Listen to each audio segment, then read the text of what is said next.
আসসালামু আলাইকুম। সকলকে ধন্যবাদ জানিয়ে শুরু করছি আজকের ভিডিও। আজকে আমি আলোচনা করব কালো পায়খানা নিয়ে।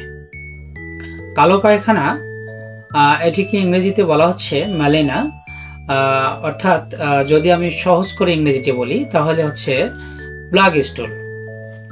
তো কালো পায়খানা মূলত যদি পাকস্থলীতে কোনো জায়গায় যদি ক্ষতের সৃষ্টি হয় এবং ক্ষত থেকে যদি কোনোভাবে রক্ত আমাদের খাদ্যের সাথে মিশ্রিত হয়ে সেটি রেকটাম হয়ে যখন বের হবে এবং আমরা যখন এটিকে ব্ল্যাক কালারে দেখতে পাবো, তখনই কিন্তু এটাকে আমরা কালো পায়খানা হিসেবে মনে করি। তো কালো পায়খানা মূলত কেন হয়? কালো পায়খানা মূলত যাদের মুখের মধ্যে ঘা হয় এবং ওই অবস্থাতে ঘা অবস্থাতেই যদি কোনো শক্ত খাবার চিবিয়ে খায়, শক্ত খাবার খাওয়ার ফলে কিন্তু রক্ত সহ কিন্তু আমাদের পাকস্থলীতে সেটি চলে যায় এবং এটি হজম হয়ে যখন আবারও রেকটাম হয়ে সেটি নির্গমন হয়, তখনও কিন্তু আমাদের কালো পায়খানা দেখা যায়। অথবা গলায় যদি ঘা হয়, এটিও কিন্তু কালো পায়খানার একটা লক্ষণ। আবার দেখা যাচ্ছে যে যাদের রক্তের মধ্যে প্লাটিলেট কাউন্ট কমে গিয়েছে এবং সেক্ষেত্রে কিন্তু তাদের নাক দিয়ে রক্ত পড়ার একটা পসিবিলিটি থাকে এবং নাক দিয়ে রক্ত পড়ার সময় অনেকে আমরা নাক চিপে ধরি যাতে ব্লাডটা বেশি বের না হয়, তখন কিন্তু এটি অন্ননালী হয়ে আবার কিন্তু আমাদের পাকস্থলীতে চলে যায় এবং যখন এটি পাকস্থলীতে চলে যায় তখন কিন্তু আবার সেটি আবারও সেটি দেখা যাচ্ছে যে রেকটাম হয়ে কালো পায়খানায় বের হয়, অর্থাৎ পায়ুপথ দিয়ে সেটি কিন্তু কালো হয়ে বের হয়। অথবা যারা উচ্চ রক্তচাপে ভুগতেছেন অথবা অর্থাৎ হচ্ছে হাই ব্লাড প্রেশার যাদের রয়েছে, তাদেরও কিন্তু অনেক সময় নাক দিয়ে বা মুখ দিয়ে আমরা রক্ত বের হতে দেখি এবং সেক্ষেত্রে কিন্তু আমরা নাক মুখ দুটিকেই কিন্তু খুব ভালোভাবে চেপে ধরার চেষ্টা করি যাতে এই অবস্থাতে ব্লাডটা না বের হয়।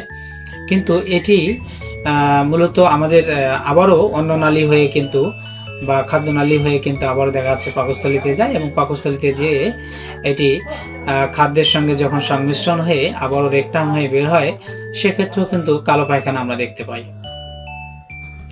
আবার ডিউডেনালে যদি আলসার হয়ে থাকে অথবা ঘা হয়ে থাকে এবং সে ঘা থেকে যখন রক্তপাত হয়, সেক্ষেত্রেও কিন্তু আমরা প্লাগ স্টুল দেখতে পাই।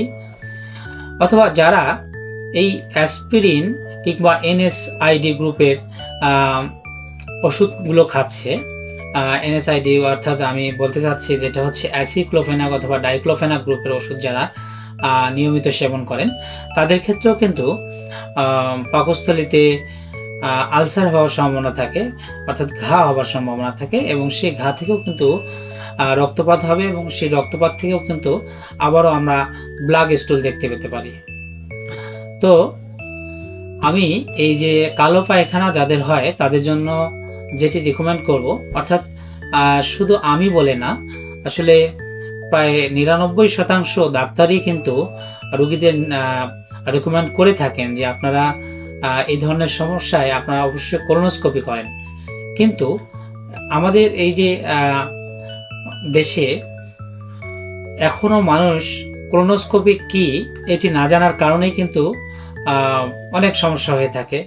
তারা একটা ভীতির মধ্যে থাকে, অর্থাৎ ডাক্তারকে তারা রিকোয়েস্ট করে যে আমাদেরকে কয়েকটা ওষুধ দিয়ে দেন, আমরা এই কয়েকটা ওষুধ খেয়েই ভালো হতে চাই, আমরা আসলে কোলোনোস্কোপি করব না। কারণ কোলোনোস্কোপি একটা করাতে গেলে তাকে অ্যানেস্থেসিয়া করাতে হয়, তাকে ঘুমের মধ্যে রাখতে হয় এবং ওই অবস্থায় পায়ুপথ দিয়ে একটা ছোট্ট দেখা যাচ্ছে বা চিকন একটা পাইপের মধ্যে ঢুকানো হয় এবং সেখানে সেটা মাথায় কিন্তু একটা লাইট থাকে এবং সেটা কিন্তু পায়ুপথের গোটা চিত্রটা কিন্তু তুলে ধরে, অর্থাৎ কোথাও কোনো পলিপ হয়েছে কিনা।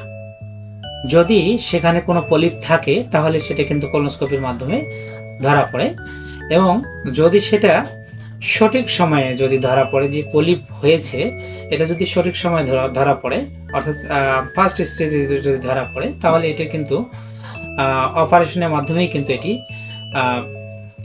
খুব তাড়াতাড়ি ভালো হবে। এবং যদি এটি ভয় পেয়ে কেউ যদি কোলোনোস্কোপি না করে, অর্থাৎ ডাক্তার রিকমেন্ড করেছে কিন্তু তারপরে সে কোলোনোস্কোপি করেনি, এক্ষেত্রে পলিপ যদি বাড়তে বাড়তে বাড়তে বাড়তে অনেকটা বেশি বেড়ে যায় তাহলে এটি কিন্তু 100% ক্যান্সারের দিকে চলে যাবে, যে ক্যান্সারটাকে বলা হচ্ছে কোলন ক্যান্সার। তো আমি সকলকে অনুরোধ করব যে আপনাদের যদি এই ধরনের কোনো সিমটম দেখা যায় তাহলে অবশ্যই আপনারা একটা কোলোনোস্কোপি করবেন। এবং কোলোনোস্কোপি যে সবসময় করতে হবে তাও না, আসলে যদি দেখা যাচ্ছে যে এবছরে করা হয় 5 বছর পর করলেও হবে, কিন্তু যাদের একটু বেশি সমস্যা তাদের ক্ষেত্রে একটু তার আগে করলেও হবে।